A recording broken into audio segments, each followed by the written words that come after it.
आज तेलंगाना का दौरा भी मेंबरशिप ड्राइव के रिव्यू और उसको गति देने के लिए है।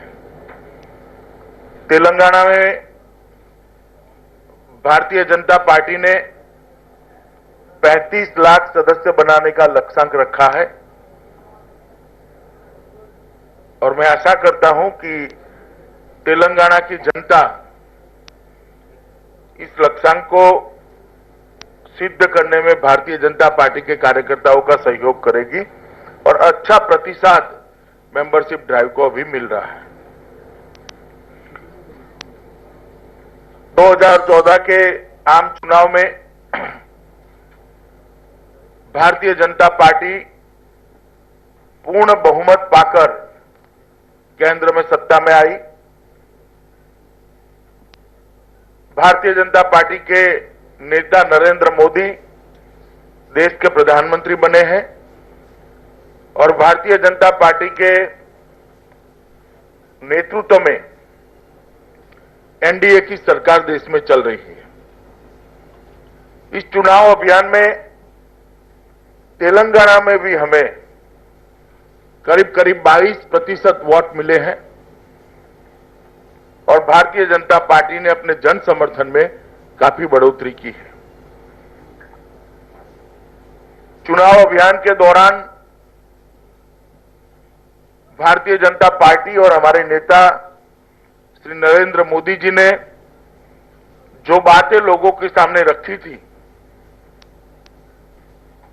उन बातों के क्रियान्वयन के लिए सटीक तरीके से केंद्र सरकार सक्रिय है। काफी चीजें समाप्त कर ली गई है, काफी चीजों की शुरुआत हो गई है और काफी वायदे जो हमने किए थे उसको पूर्ण करने के लिए रोड मैप बनाने का काम समाप्त हो चुका है। और 7 ही महीनों में भारतीय जनता पार्टी की मोदी सरकार ने देश में एक विश्वास का वातावरण खड़ा किया है और अब देश के लोगों को लगता है कि बदलाव आ सकता है। भारतीय जनता पार्टी ने कहा था कि हम सत्ता में आएंगे तो महंगाई पर तुरंत कंट्रोल करेंगे। यूपीए की सरकार 10 साल तक रही, महंगाई पर काबू नहीं आया था। महंगाई का थोक सूचकांक लगभग 6.5 से 7.5 के बीच में रहा करता था, जो अभी अभी अक्टूबर महीने का थोक सूचकांक 0% के आसपास पहुंचा है। मैं मानता हूं कि पिछले 20 साल के महंगाई सूचकांक के इतिहास में सबसे नीचा स्तर है। 7 महीने में 10 से ज्यादा बार पेट्रोल और डीजल के दाम कम करने का काम किया गया है। उसके कारण आम जनता में काफी राहत की भावना खड़ी हुई है और इसके कारण हर वर्ग के देश के नागरिक के महीने के बजट में 1500 से 3500 रुपये तक की बचत हुई है। मैं मानता हूं ये मोदी सरकार की बहुत बड़ी उपलब्धि है। प्रधानमंत्री जी ने 15 अगस्त को धन जन योजना का विचार लोगों के सामने रखा था। आजादी के इतने दशक के बाद भी लगभग 40 करोड़ लोग ऐसे थे जिनके परिवार में एक भी बैंक अकाउंट नहीं है। उसको अर्थतंत्र के विकास के दायरे में लाने के लिए, अर्थतंत्र के साथ जोड़ने के लिए एक पहल की गई और 15 अगस्त को घोषणा होने के बाद सितंबर में ही धन जन योजना इंप्लीमेंट करने की काम शुरू किया गया। और मुझे आप लोगों को बताते हुए आनंद है कि करीब करीब 10 करोड़ बैंक अकाउंट इस 7 महीने के अल्प कालावधि में खोलने में सरकार को सफलता मिली है। और इस इसके साथ ही ये 10 करोड़ लोगों को 1 लाख रुपए का अकस्मात बीमा का फायदा भी सरकार ने पहुंचा है। 15 अगस्त को ही प्रधानमंत्री जी ने बेरोजगारी को एड्रेस करने के लिए, बेरोजगारी का जवाब ढूंढने के लिए मेक इन इंडिया का नारा लाल किले की प्राचीर पर से दिया था और घोषणा के एक ही महीने में मेक इन इंडिया योजना को बनाकर आज भारत सरकार ने अमली जामा पहना दिया है और उसको काफी अच्छा प्रतिसाद मिल रहा है। उसके साथ बेरोजगार युवाओं के स्किल डेवलपमेंट के लिए आजादी से अब तक जो तवज्जो नहीं दी गई थी, उसमें भारतीय जनता पार्टी की मोदी सरकार ने स्किल डेवलपमेंट डिपार्टमेंट एक नई रचना की है और उसमें एक full time minister skill development के काम को आगे बढ़ाने के लिए रखा गया है और राज्यों के साथ कोऑर्डिनेशन कर नीचे स्तर कर ब्लॉक स्तर तक स्किल डेवलपमेंट के काम को पहुंचाने का हमारा लक्ष्य है। आदर्श ग्राम योजना हर सांसद और हर विधायक एक गांव को गोद ले और उसको आदर्श ग्राम बनाने का प्रयास करे। इस तरह की कार्य योजना बनाकर हर जिले में 5-7 गांव मॉडल गांव बने और उसके अनुसार बाकी के गांवों में भी ग्रामीण विकास का काम शुरू हो, इसके लिए बड़ी अच्छी सफलता मिली है। हमारे आने से पहले यूपीए की सरकार थी, उनके कार्यकाल में विश्व व्यापार संगठन की एक मीटिंग हुई थी और उस मीटिंग में एक फैसला हुआ था, सैद्धांतिक फैसला हुआ था, जिसको उस वक्त की भारत सरकार ने स्वीकार किया था कि हम किसानों की जो पैदावार है उसको सपोर्ट प्राइस से नहीं खरीद सकते, मगर जो सैद्धांतिक फैसला हुआ था उसको अमली जामा पहनाने का काम और समय केंद्र में मोदी सरकार बनने के बाद आया। भारतीय जनता पार्टी की सरकार ने एक बहुत बड़ा निर्णय किया कि जिस देश में आज भी 65% से ज्यादा लोग कृषि पर निर्भर हो, उस देश में देश के किसानों को सपोर्ट प्राइस न देना वो वाजिब नहीं है और देश के किसानों के साथ धोखा है। तो विश्व व्यापार संगठन में भारत सरकार ने एक स्टैंड लिया कि हम किसी भी कीमत पर किसानों को सपोर्ट प्राइस देना बंद नहीं करेंगे, चाहे हम विश्व व्यापार संगठन का हिस्सा बने या न बने। और मुझे कहते हुए आपको आनंद हो रहा है कि विश्व व्यापार संगठन ने भारत की इस शर्त को माना है और अब हम WTO का हिस्सा भी बनेंगे और हमारे किसानों को सपोर्ट प्राइस भी दे सकेंगे। देश के किसानों के लिए ये बहुत बड़ा फैसला है। काले धन पर नकेल कसने के लिए सरकार बनने के बाद पहले ही कैबिनेट में पहला प्रस्ताव काले धन पर SIT बनाने का लिया गया। अलग अलग देशों से, अलग अलग बैंकों से 700 से ज्यादा अकाउंट की जो इंफॉर्मेशन आकर भारत सरकार में पड़ी थी और उस पर 1.5 साल से ज्यादा समय से यूपीए सरकार कोई कार्यवाही नहीं कर रही थी। एक ही महीनों में ये 700 के 700 बैंक अकाउंट की डिटेल SIT को दे दी गई है और SIT अब इस पर कार्यवाही कर रही है। काले धन को वापस लाने के लिए और उस पर रोक लगाने के लिए कई अंतर्राष्ट्रीय समझौते आड़े आते हैं।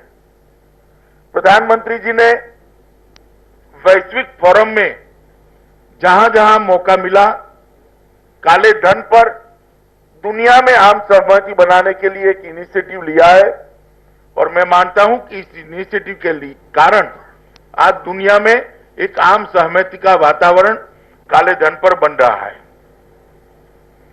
यूपीए सरकार पॉलिसी पैरालिसिस से ग्रस्त थी। 150 से ज्यादा मंत्री समूह बने थे, कोई फैसला नहीं होता था। हर मंत्री अपने मंत्रालय का प्रधानमंत्री था। ये सरकार आने के बाद सारे के सारे मंत्री समूह भंग कर दिए हैं। मंत्री अपने मंत्रालय का फैसला खुद करते हैं और नीति विषयक मामलों में प्रधानमंत्री कार्यालय उनका मार्गदर्शन करता है। देश में हर राज्य के प्लानिंग के लिए और देश के बजट के प्लानिंग के लिए जो योजना आयोग बना था वो कालबाह्य हो गया था, क्योंकि देश में हर राज्य में देश का हर राज्य विकास की एक अलग सीढ़ी पर खड़ा है। गुजरात के लिए जो योजना अनुकूल है वो योजना झारखंड के लिए नहीं हो सकती, वो योजना तेलंगाना के लिए नहीं हो सकती। तो देश में विकास का प्लानिंग अब अलग तरीके से करने की समय की एक मांग थी। इसके अनुरूप योजना आयोग को भंग कर नीति आयोग बनाने का फैसला किया गया है और उसमें योजना बनाने के स्तर पर, नीति विषयक फैसला लेने के स्तर पर राज्यों की भागीदारी को, हिस्सेदारी को तय किया गया है। मैं मानता हूं जब योजना बनाते वक्त ही राज्य अपनी रिक्वायरमेंट के हिसाब से योजना का प्रारूप बनाएंगे तो उसको इम्प्लीमेंटेशन करने में काफी सरलता होगी और ये देश के प्लानिंग के इतिहास में बहुत बड़ा फैसला है। अब तक प्रधानमंत्री और उनका मंत्रिमंडल ही टीम इंडिया के रूप में जाना जाता था। मोदी जी ने प्रधानमंत्री, उनका मंत्रिमंडल और सारे राज्यों की मुख्यमंत्री एक ऐसी नई टीम इंडिया की कल्पना देश के सामने रखी है और मैं मानता हूं कि ये देश के संघीय ढांचे को, फेडरल स्ट्रक्चर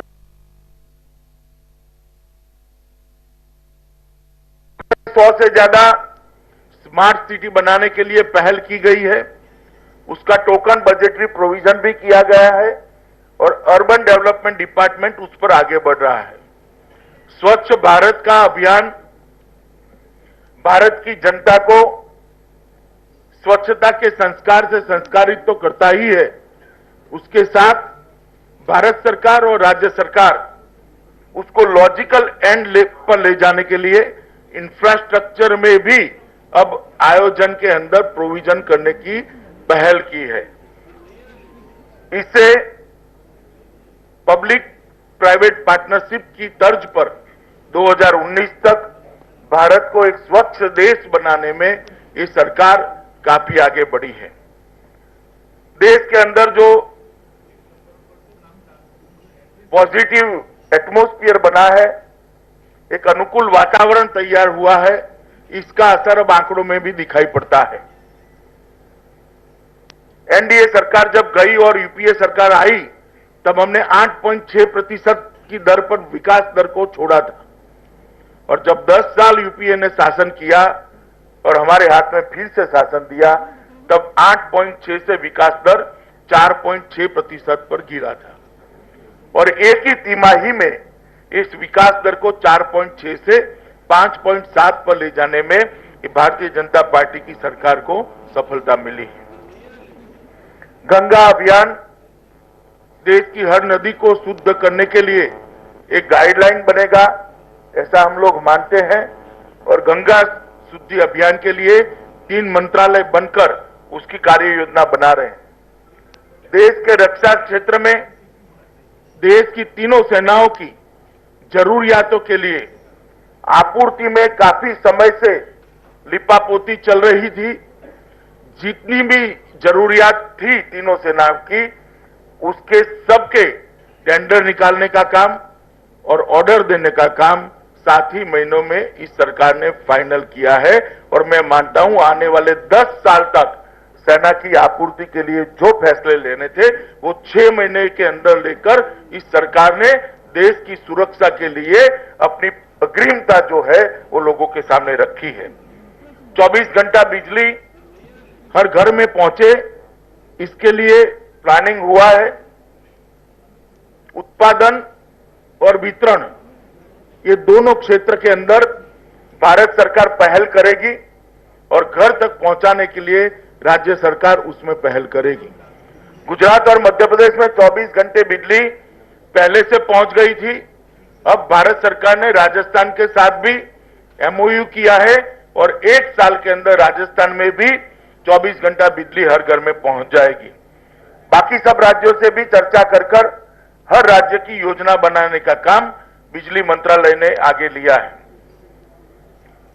भारतीय परंपरा के अंदर दवाई बगैर के इंसान की कल्पना की गई थी और वो यौगिक क्रिया के आधार पर हर व्यक्ति निरामय रहे, स्वस्थ रहे, उस दिशा में हमारी सालों से, हजारों सालों से ऋषि मुनियों ने इस पर चिंतन कर एक यौगिक क्रिया का विकास किया था। प्रधानमंत्री जी ने यूएनओ में इस यौगिक क्रिया का वर्णन कर पूरी दुनिया इसका फायदा ले सके, इस हेतु एक योग दिवस मनाने का प्रस्ताव रखा था। बहुत कम समय में 170 से ज्यादा देशों ने इसमें सहमति दी है और मुझे कहते हुए आनंद होता है कि 21 जून को अब यूएनओ विश्व योग दिन के रूप में मनाएगा और भारतीय संस्कृति के विश्व में परिचय देने के लिए बहुत बड़ा फैसला हुआ है। जहां तक विदेश नीति का मामला है, कूटनीतिक मामलों में हिंदुस्तान ने इस 7 महीने में बहुत बड़ी सफलता प्राप्त की है। सभी पड़ोसी देशों का दौरा लगभग समाप्त कर लिया गया है। हिंदुस्तान की रक्षा और हिंदुस्तान के हित उसको आगे रखते हुए सबके साथ अच्छे संबंध की एक नई विदेश नीति का आगाज ये मोदी सरकार ने किया है। मोदी जी जहां पर भी गए, वो चाहे अमेरिका हो, ऑस्ट्रेलिया हो या जापान हो, नेपाल हो, भूटान हो, फिजी हो या ब्रह्मदेश हो, हर जगह पे बहुत अच्छी आवभगत हुई, अच्छा स्वागत हुआ है। वहां की जनता और वहां की सरकार जो हिंदुस्तान को सम्मान मिलना चाहिए उस तरह का सम्मान दिया है और हम सभी भारतीय जनता पार्टी के कार्यकर्ता मानते हैं कि सम्मान जो मोदी जी को मिला है ये 125 करोड़ लोगों के प्रतिनिधि के रूप में मिला है और हिंदुस्तान की 125 करोड़ की जनता को मिला है। दुनिया में हिंदुस्तान, दुनिया में भारत का जो स्थान होना चाहिए वो स्थान पर पहुंचाने के लिए 7 महीने में बहुत बड़ा एक आप कह सकते हैं अच्छी पहल हुई है और अच्छा प्रतिसाद भी मिला है। कॉल ब्लॉक, बीमा क्षेत्र, लैंड एक्विजिशन और अब खदान के लिए ऑर्डिनेंस लाकर रुकी पड़ी हुई आर्थिक गतिविधियों को शुरू करने का और उसमें तेजी लाने के लिए सरकार ने अहम फैसले किए हैं। मैं मानता हूं कि 7 महीने के अंदर इतने सारे क्षेत्र को एड्रेस कर जनता के अंदर एक पॉजिटिव माहौल खड़ा करना, एक विश्वास का वातावरण खड़ा करना और जनता को देश के विकास के साथ जोड़ने का काम करने में मोदी सरकार सफल हुई है। और इसी के कारण चुनाव के बाद, आम चुनाव के बाद जितने भी चुनाव आए सब में भारतीय जनता पार्टी को अप्रत्याशित सफलता मिली है, चाहे वो महाराष्ट्र हो, हरियाणा हो, झारखंड हो या जम्मू कश्मीर हो। और जब जनता सरकार के काम पर मोहर लगाती है तो मैं मानता हूं कि डेमोक्रेटिक पॉलिटिक्स में, मल्टी पार्टी डेमोक्रेटिक पॉलिटिक्स में ये बहुत बड़ा सर्टिफिकेट होता है और वो सर्टिफिकेट भारतीय जनता पार्टी की मोदी सरकार को प्राप्त हुआ है। मेरे साथी तेलंगाना के अध्यक्ष श्रीमान किशन रेड्डी जी यहाँ बैठे हैं, वो भी तेलंगाना की स्थानीय परिस्थिति के बारे में आपसे थोड़ी बात करेंगे, बाद में आपसे बातचीत करेंगे। తెలంగాణ రాష్ట్రంలో పరిస్థితులు భారతీయ జనతా పార్టీకి అనుకూలంగా మలుచుకునేటువంటి ప్రయత్నం చేయాలని నిర్ణయం తీసుకుంటున్నాం. ముఖ్యంగా ఇక్కడ ఉన్నటువంటి అధికార